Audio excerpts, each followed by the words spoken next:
Hello प्यारे बच्चों, क्या हाल चाल। तो चलिए अभी हम लोग कम से कम समय में झारखंड बोर्ड क्लास 9th का मोस्ट इंपोर्टेंट 30 क्वेश्चन देखने वाले हैं। जैसे कि आप सभी को पता है, आप सभी का एग्जाम सिर्फ ऑब्जेक्टिव होने वाला है। 40 एमसीक्यू प्रश्न पूछे जाएंगे। इस वीडियो हम लोग 30 बहुत ही महत्वपूर्ण प्रश्न देखने वाले। अपने सभी दोस्तों के साथ शेयर कर दीजिएगा और आप सभी का याद रखिएगा ये डेट याद रखना है आप सभी को।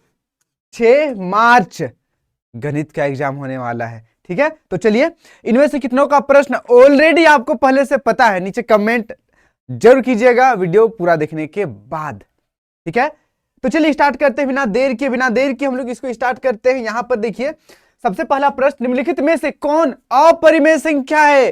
पूरा जगह जाहिर है, पूरी दुनिया को पता है अपरिमेय संख्या कौन है। पाई अपरिमेय संख्या है। ठीक है, और अगर डेफिनेशन का बात करूं तो रूट के अंदर कोई अभाज्य संख्या हो तो उसको भी हम लोग अपरिमेय कहते हैं। आगे बढ़ते हैं। यहां पर देखिए निम्नलिखित में से कौन सी संख्या a प्लस बी के बीच में स्थित है। आपने सीखा होगा 2 परिमेय संख्या के बीच में 5 परिमेय संख्या निकालिए। ठीक है, या 3 4 के बीच में 2 परिमेय संख्या निकालिए। तो क्या करते हैं उसमें हम लोग, वैसे तो 3 4 मेथड है परिमेय संख्या निकालने का, लेकिन दोनों को जोड़कर 2 से भाग देने से भी बीच का संख्या निकल जाता है। सिंपल सी बात है भैया।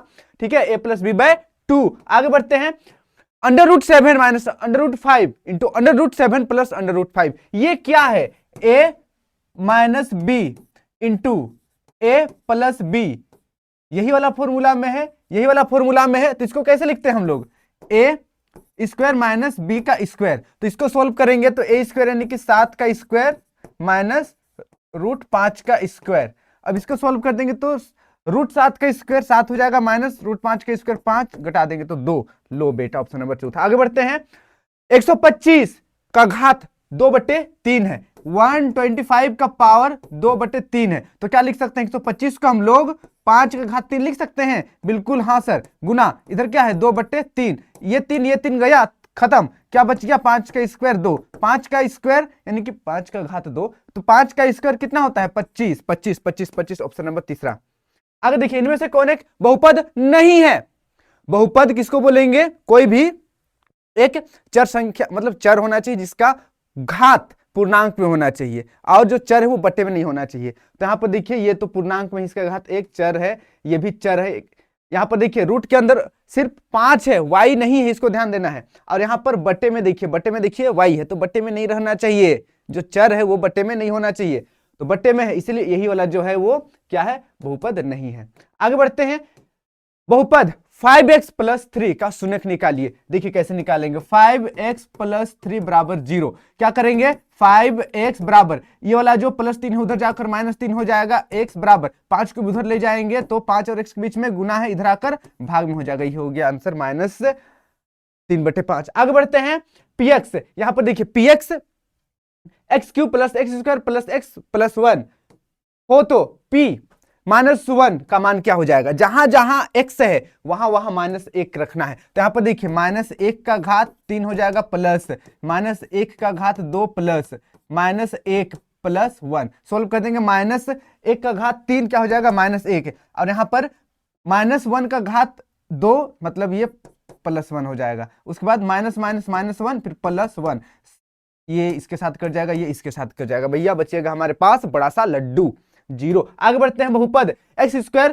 प्लस 5x प्लस 6 का गुणनखंड। तो चलिए इसका गुणनखंड निकालते हैं, बहुत ही ज्यादा इंपॉर्टेंट है गुणनखंड भैया, जीवन भर काम आएगा। यहां पर 1 को 6 के साथ गुना करेंगे तो 6 हो जाएगा, 6 को 2 से भाग कर देंगे, 2 तिया 6, 2 और 3 आ गया, 2 और 3 को जोड़ने से 5 आ जा रहा है। तो इसको लिखेंगे हम लोग x² plus 2x plus 3x plus 6। इसको एक ग्रुप बनाएंगे, x निकाल देंगे, x निकल जाएगा तो x बचेगा अंदर, और एक इधर 2 बचा है, x तो बाहर निकाल देंगे। यहाँ में से हम लोग 3 बाहर निकालेंगे, यहाँ बचेगा x, और यहाँ पर 3 बाहर निकाले हैं, 2 बच जाएगा। अब इसको सोल्व करते हैं, बाहर जो आवारापंती कर रहा है x प्लस 3 को एक जगह लिखेंगे, और यहाँ पर x प्लस 2 को एक जगह लिखेंगे। यही तो हमारा आंसर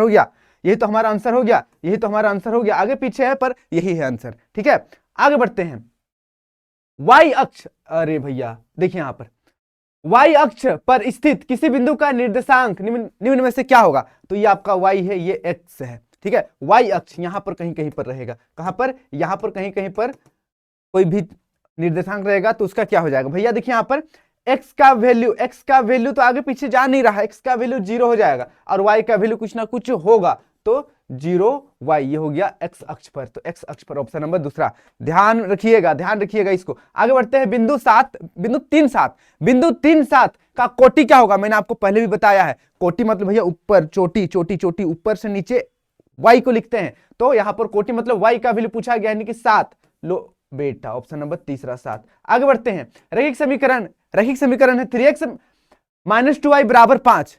यहां पर इससे तुलना करके a b और c का मान निकालना है, तो चलिए इसको निकालते हैं, फटाफट निकालते हैं। देखिए यहां पर क्या करेंगे, 3x - 2y, यहां पर देखिए बराबर के इधर 0 है, बराबर के इधर ही सब कुछ है, ठीक है, जो भी है सब इधर लेफ्ट साइड में, राइट में पूरा 0 है, तो यहां पर 5 है, उसको बराबर का इधर ले आएंगे, इधर +5 है, उधर जाएगा तो -5 हो जाएगा, बराबर 0। अब यहां पर बड़ा सिंपल सा है, ये वाला a हो जाएगा, ये वाला b हो जाएगा और ये वाला c हो जाएगा। a का वैल्यू 3 है, a का वैल्यू 3, यहां पर भी है, यहां पर भी है, चलिए ठीक है। b का वैल्यू -2, यहां पर भी -2, यहां पर भी -2, ठीक है। c का वैल्यू -5 होना चाहिए, c का वैल्यू यहां पर -5, अरे यहां पर -5 है, ठीक है, तो इसलिए यही वाला ऑप्शन नंबर तीसरा सही हो जाएगा। ऑप्शन नंबर पहला गलत क्यों होगा, क्योंकि यहां पर +5 है। आगे बढ़ते हैं, x बराबर 2 y बराबर 3 समीकरण, यहां पर 2x + 3y बराबर k को हल करके k का वैल्यू निकालना है। तो यहां पर देखिए क्या करेंगे, 2 गुना, ये 2 के लिए हम लोग यहां पर 2 रखेंगे जोड़, 3 गुना y के स्थान पर 3 रखना है, तो 2 दूनी 4, 3 तिया 9, जोड़ देंगे तो 13। ले बेटा 13, ऑप्शन नंबर दूसरा सही आंसर। आगे बढ़ते हैं, रैखिक समीकरण 3x - 2y बराबर 0, इसको हल करना है। ऑप्शन चेक करिए, ऑप्शन यहां पर वैल्यू पुट कीजिए, आ जाएगा आराम से आंसर। यहां पर देखिए अगर x बराबर 3 रखते हैं तो 3 गुना 3 -2 गुना y के स्थान पर 2 रखेंगे तो बराबर हो, मतलब 0 होगा, 9 - 4 बराबर 5 आ जा रहा है, 0 नहीं हो रहा है, ये नहीं चलेगा। उसी प्रकार से यहां पर चेक करेंगे ऑप्शन नंबर तीसरा को क्या करेंगे, देखिए 3 इंटू एक्स के स्थान पर 2 है, फिर माइनस है 2, वाई के स्थान पर क्या है 3 है, 3 दूना 6 -3 दूना 6 बराबर 0। देखिए इधर 0 है, यहाँ पे 0 आ जाएगा, ऑप्शन नंबर तीसरा सही हो जाएगा। आगे बढ़ते हैं, अगला प्रश्न देखिए वो कथन जिसे सिद्ध किया जाता है, आपने सुना होगा प्रमेय 10.1 10.2 6.1, ये सब सिद्ध करे, ठीक है, तो प्रमेय को सिद्ध किया जाता है, प्रमेय। आगे बढ़ते हैं, दो भिन्न बिंदुओं से होकर कितनी रेखाएं जा सकती है, यहां पर एगो बिंदु है, यहां पर एगो बिंदु है, यहां से यहां तक कईगो रेखा आएगा, एक ही रेखा, सिर्फ एक ही रेखा आएगा, ऑप्शन नंबर पहला। आगे बढ़ते हैं, 80 का पूरक कोण क्या हो जाएगा, पूरक कोण मतलब दो कोणों का योग 90 डिग्री, तो 90 में हम लोग 80 माइनस कर देंगे तो 10 बचेगा। लो बेटा, ऑप्शन नंबर पहला। आगे बढ़ते हैं, निम्नलिखित में से कौन त्रिभुजों की सर्वसम क्षमता की कसौटी नहीं है, आशा, ये तो है, सा ये भी है, और यहां पर ए नहीं चलेगा, ई नहीं है, और ये सास भी है, ठीक है, आशा सास और एस है, लेकिन यहां पर आ नहीं चलेगा, ये वाला नहीं है, ठीक है, ऑप्शन नंबर तीसरा यहां पर नहीं है, उसको पूछा गया है। आगे बढ़ते हैं, त्रिभुज एबीसी में यदि AB बराबर BC, ABC बनाते हैं, AB बराबर BC है, कोण B 70 डिग्री है, 70 डिग्री, तो कोण B 70 डिग्री है, ABC कोण B 70 डिग्री है, ठीक है, AB बराबर, अच्छा AB बराबर AC है भैया, मैंने BC कर दिया, AB बराबर ये वाला AC, ये दोनों भुजा बराबर है, और यहाँ पर कोण B 70 है, तो ये वाला भी कितना हो जाएगा, 70 हो जाएगा, और त्रिभुज के तीनों अंतःकोणों का योग 180 होता है, तो 180 में हम लोग माइनस कर देंगे कितना, 70 140, तो कितना बचेगा 40 डिग्री, तो ये वाला जो हो जाएगा वो 40 डिग्री हो जाएगा, 40 डिग्री, ऑप्शन नंबर पहला। आगे बढ़ते हैं, एक चतुर्भुज के कोण 2:3:5:8 के अनुपात में है, इस चतुर्भुज के सबसे बड़े कोण का मान क्या हो जाएगा, चतुर्भुज के अंतःकोणों का योग कितना होता है 360, यहां पर अनुपात में दिया हुआ है तो सबको x लेकर चलेंगे, 2x + 3x + 5x + 8x बराबर 360, भैया 360 होता है, ठीक है, 360 होता है, कितना, चतुर्भुज के अंतःकोणों का योग 360। अब 2 3 5 5 10 18, तो यहां पर क्या हो जाएगा 18x बराबर 360, इसको खच से काट देंगे हम लोग, इसको हम लोग 18 का, अरे भैया ओके ओके ओके, 18 का 18, 18 दूनी 36, तो x बराबर, ये वाला जीरो है यहाँ पर, तो x बराबर 20 हो जाएगा। x बराबर क्या हो जाएगा? 20 हो जाएगा। x बराबर 20, 20, हाँ x बराबर 20 होगा, लेकिन यहाँ पर सबसे बड़ा कौन को पूछा है? सबसे बड़ा कौन कौन है? 8x है, तो 8x यानी कि 8 गुना 20 बराबर 8 दूनी 16, 160, 160, 160, 160, ऑप्शन नंबर तीसरा। आगे बढ़ते हैं अगला प्रश्न, आगे बढ़ते हैं अगला प्रश्न। देखिए, निम्नलिखित में से किनके विकर्ण समकोण पर समद्विभाजित होते हैं? समकोण पर समद्विभाजित होते हैं, किसका?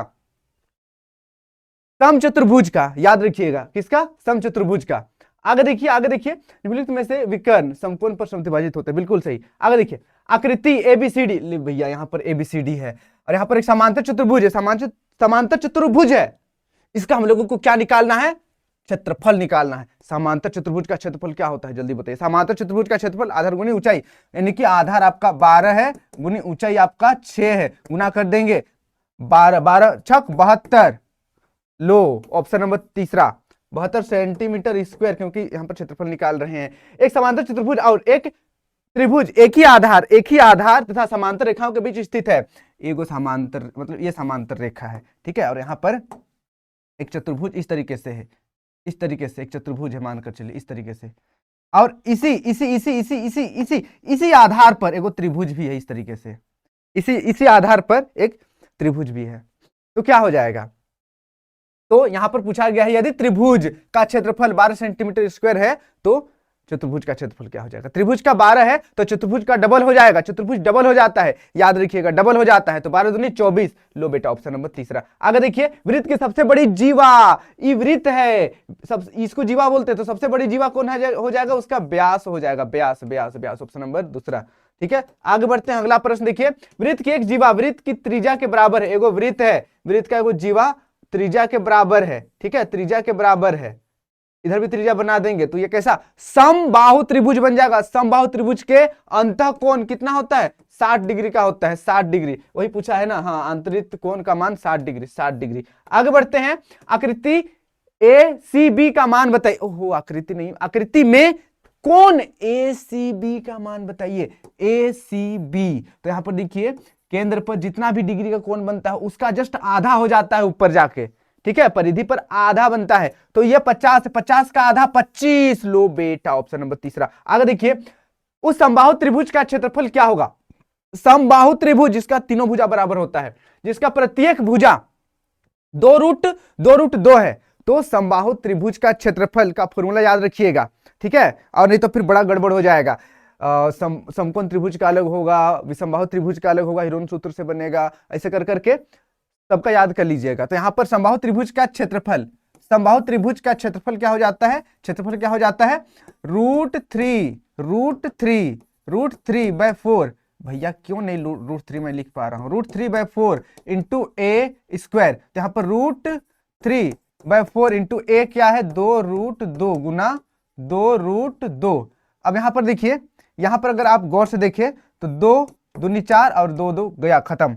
अब यहां पर देखिए, यहां पर क्या हो जाएगा? √2 मिलकर क्या हो जाएगा? 2, और यहां पर √3, 2√3 ऑप्शन नंबर तीसरा। अगर देखिए, एक शंकु के आधार का व्यास 11.5 है, इसकी तिर्यक ऊंचाई 10 है, तो इसका पृष्ठ क्षेत्रफल, शंकु का पृष्ठ क्षेत्रफल क्या होता है? पाई आर एल, पाई का वैल्यू 22/7 इंटू आर, आर यहां पर देखिए व्यास दिया हुआ है, व्यास 10.5/2 इंटू एल, एल तिर्यक ऊंचाई दिया हुआ है 10, गुना कर देंगे, भाग कर देंगे, 2 और 22 कट जाएगा, 11 बचेगा। अब यहां पर ई जो जीरो है उसके साथ ही पॉइंट खत्म हो जाएगा, ई जीरो के साथ, ठीक है, तो क्या बचेगा? क्या बचेगा?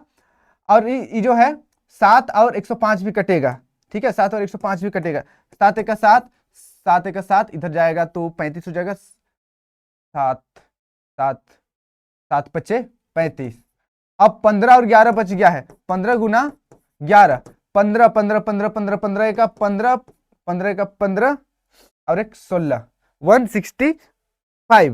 165 ऑप्शन नंबर तीसरा। आगे बढ़ते हैं, 55 का पूरा कोण, अभी थोड़ी देर पहले मैंने बताया था, मतलब पूरा कोण किसको बोलते हैं? दो कोणों का योग 180, तो ओहो, दो कोनों का योग 90 डिग्री, 90 डिग्री, दो कोनों का योग कितना 90 डिग्री, दो कोनों का योग कितना 90 डिग्री। तो यहाँ पर 90 में हम लोग 55 घटा देंगे, 55 घटा देंगे, कितना बचेगा 25 डिग्री बचेगा, 25 डिग्री बचेगा। एक इधर आएगा तो इधर, इधर कितना बच गया 8 बच गया, 8 8 8 8 8, यहाँ पर 3 बचेगा, देखते हैं 8 9, हाँ भैया 3 बचेगा, ठीक है 5 6 7 8 9, ओके 3, ऑप्शन नंबर दूसरा।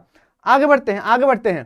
3.5 सेंटीमीटर वाले गोले का पृष्ठीय क्षेत्रफल क्या होगा? गोले का पृष्ठीय क्षेत्रफल किनको किनको फॉर्मूला याद है, बहुत इंपॉर्टेंट है, 4 पाई आर स्क्वायर, ठीक है। तो यहां पर 4 इंटू पाई का वैल्यू क्या रखेंगे हम लोग 22/7 इंटू आर, आर 3.5 गुना 3.5 काट देंगे, 7 बचे 35, यहां पर पॉइंट आ गया, यही तो है ना, ठीक है यही है।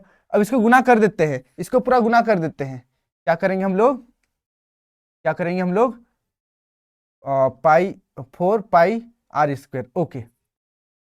अब दोनों को गुना करते हैं तो कितना हो जाएगा 88, 22 क्योंकि 88 गुना, अभी दोनों को गुना कर देते हैं, 5 बचे 25, 5 तिया 15 16 17, यहाँ पर पॉइंट लगेगा, और इसको गुना कर देंगे तो 154 आ जाएगा, कितना 154 सेंटीमीटर स्क्वायर पृष्ठ क्षेत्रफल, ओके 154। कोई दिक्कत नहीं है, कोई दिक्कत नहीं है, गुना हो जाएगा इतना में, ठीक है, okay okay. 88 into 1.75, okay done, ठीक है। आगे बढ़ते हैं। प्रथम 3 सम संख्याओं के माध्य, प्रथम 3 सम संख्याओं का माध्य क्या हो जाएगा? माध्य कैसे निकालते हैं? प्रथम 3 सम संख्या पहले लिखिए, 2 जोड़ 4 जोड़ 6 बटे क्या गो संख्या 1 2 3, 3 गो, भाग दे देंगे 3 से, यहां पर देखिए सबको जोड़ेंगे 2 4 6 6 6 12, 6 6 क्या हो जाएगा 12, बटे नीचे क्या है 3, 3 चौके 12, 4 इसका आंसर हो जाएगा। लो बेटा ऑप्शन नंबर, हाँ। अब आगे देखिए, ये एक प्रश्न है, ये एक प्रश्न है, ये एक प्रश्न, मैंने कहा था मैं 30 क्वेश्चन बताऊंगा, ये एक प्रश्न है जो आप लोगों का होमवर्क है, आप लोग कमेंट करिए अभी के अभी, इसका जवाब चाहिए मुझे अभी के अभी। एक क्रिकेट मैच में एक खिलाड़ी के पहले 10 पारी में, खिलाड़ी है धोनी है मानकर चलिए, 10 मैच खेलता है, पहला मैच में 12 रन, फिर 18 run, 13 run, 5 run, 4 run, 11, 5 5 6 12 run बनाए, खिलाड़ी द्वारा बनाए गए रनों का बहुलक क्या होगा? बताइए बताइए बताइए। भैया धोनी नहीं है, धोनी इतना कम नहीं मारता है, अच्छा वो तो कम ही मारता है, आखिरी आखिरी में आता है, 2 बॉल खेल के 1 छक्का मारता है और हो जाता है, ठीक है। तो यहाँ पर चलिए ठीक है, हाँ तो यहाँ देखिए, यहाँ पर देखिए, यहाँ पर देखिए, हाँ ये आंसर आप लोग करिएगा, मैं नहीं बताऊंगा, आप लोग करिए इसका आंसर। बहुलक, बहुलक रन क्या होगा? सबसे अधिक बार कौन रिपीट हुआ है, ठीक है, इसको कमेंट करिए और गर्दा उड़ा दीजिए कमेंट बॉक्स में, और अपने सभी दोस्तों के साथ शेयर कर दीजिएगा। इसी प्रकार से और भी सब्जेक्ट का आप लोगों को इंपॉर्टेंट क्वेश्चन मिलेगा, यहाँ पर सभी क्वेश्चन बेहद इंपॉर्टेंट है, पूरा एकदम प्रैक्टिस कर लेना है, परीक्षा में यहाँ से भी प्रश्न आप सभी को देखने को मिलेगा। आज के लिए इतना ही, आप सभी का दिन अच्छा जाए, आप सभी को ढेर सारा प्यार, ढेर सारा आशीर्वाद, tata bye bye, take care, thank you so much, thank you.